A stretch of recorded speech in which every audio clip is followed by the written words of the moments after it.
নমস্কাৰ বন্ধুসকল, মই ললিত কুমাৰ নাথ আপোনালোকৰ সন্মুখলৈ আহিছোঁ ছাগলী পালন এটা লাভদায়ক ব্যৱসায় আজি এটা নতুন ভিডিঅ'। তো আজি আপোনালোকক মই দেখাব বিচাৰিছোঁ কি হয় কি চিৰহী ছাগলী আমাৰ লোকেল ছাগলীৰ ব্ৰিডিং কৰিব পৰা যায় নে বা লোকেল ছাগলীৰ লগত মানে চিৰহী ছাগলীটো মানে মেচিং হয়নে নহয়, চিৰহী ছাগলীটো মেচিং হয়নে নহয়। তো সেইটোকে আজি আপোনালোকক মই ভিডিঅ'টোৰ মাধ্যমত দেখাব বিচাৰিলোঁ। তো মানুহে কয় কি মানে ছাগলীটো বেছি ওখ হোৱাৰ কাৰণে আমাৰ লোকেল ছাগলীটো চাপৰ হৈ যায়, তো সেইকাৰণে অকণমান অসুবিধা হয়।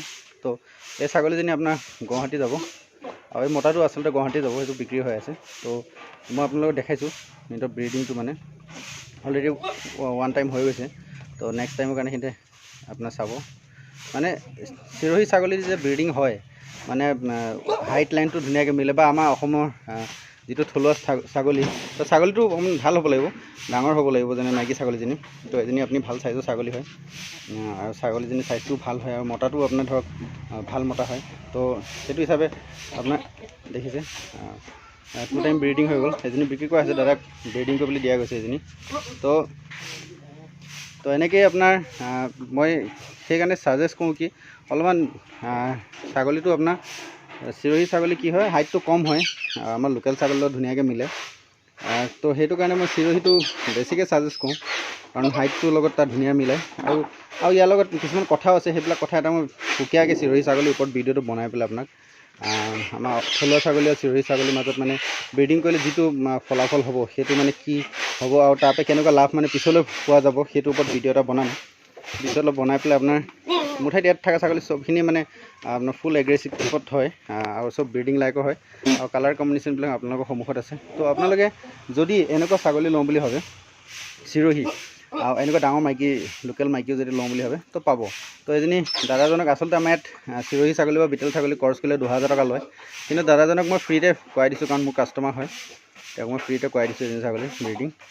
তো আপোনালোকে যদি কোনোবাই মানে ভাবে কি এনেকুৱা ছাগলী লওঁ মোক কণ্টেক্ট কৰিব পাৰে আৰু এনেকুৱা মানে এগ্ৰেছিভ মতা লওঁ তেতিয়াও মোক কণ্টেক্ট কৰিব পাৰে। বাকী আজি ভিডিঅ'টো ইমানেই, যদি ভাল লাগিলে আপোনালোকে চেনেলটো ছাবস্ক্ৰাইব কৰিব আৰু নেক্সট এনেকুৱা ভিডিঅ' চাবলৈ কাৰণে বেল আইকনটো ক্লিক কৰি ল'ব। বাকী সেইবিলাক ছাগলী চব ছাগলী আপোনাৰ এগ্ৰেছিভ মেল হয়, চবেই ব্ৰিডিঙৰ কাৰণে ৰেডি হৈ আছে। এই কোলাটো দেখিছে আপুনি, সিও ৰেডি হৈ আছে, চব ৰেডি হৈ আছে মানে সিপিনে সেইটো, কিন্তু ই মানে চবতকৈ ইয়াত মানে গুণ্ডা হয়, চবেই ভয় খায় ইয়াক। তো সেইকাৰণে অলপমান মানে ইয়াৰ পৰা আঁতৰি থাকে। বাকী ইয়াক আঁতৰাই দিলে এতিয়াই আপোনালোকে গম পাই যাব, ইয়াক আঁতৰাই দিয়াৰ পিছত মানে চব ছাগলী কেনেকৈ কি কৰিব। তো তাক আঁতৰাই দিলোঁ, তাক আঁতৰাই দিয়াৰ পিছত চাওক এইটো নেক্সট আকৌ এটা সিপিনে সেইটো দিগদাৰ কৰি আছে। তো মানে ইহঁতে চব ব্ৰিডিং লাইকৰ হয় আৰু ইহঁতে চবেই ব্ৰিডিং কৰিব পৰা হৈ আছে, ঠিক আছে, ইহঁতে চবেই ব্ৰিডিং কৰিব পৰা আছে। তো খালি ইহঁতৰ এটাই কথা থাকে, যোনটো মানে বেছি এগ্ৰেছিভ বেছি ডাঙৰ হয় সি ব্ৰিডিঙত বেছি হেৰি কৰে, যেনে ইহঁতে এতিয়া আহিলে ইয়াত যোনটো মানে বেছি হেৰি হ'ব সিয়ে ব্ৰিডিং কৰিব। তো এইটো এটা চাওক। তো এনেকৈ যদি আপোনালোকে কোনোবাই ছাগলী ল'ম বুলি ভাবে, এইটো এটা মানে 8 মহীয়া হয়, এইটো 8-9 মাহৰ পোৱালি হয়, ইও মানে ব্ৰিডিং লাইকৰ হৈ গ'ল। তো সেইটোৱে হয়, যদি আপোনালোকে কোনোবাই লওঁ বুলি ভাবে এনেকুৱা ছাগলী মোক কণ্টেক্ট কৰিব, আপোনালোকে নিশ্চয় পাই যাব। ঠিক আছে, ইমানখিনি আজি ভিডিঅ'টো, বাকী ভিডিঅ'টো চোৱাৰ বাবে থেংক ইউ, ধন্যবাদ।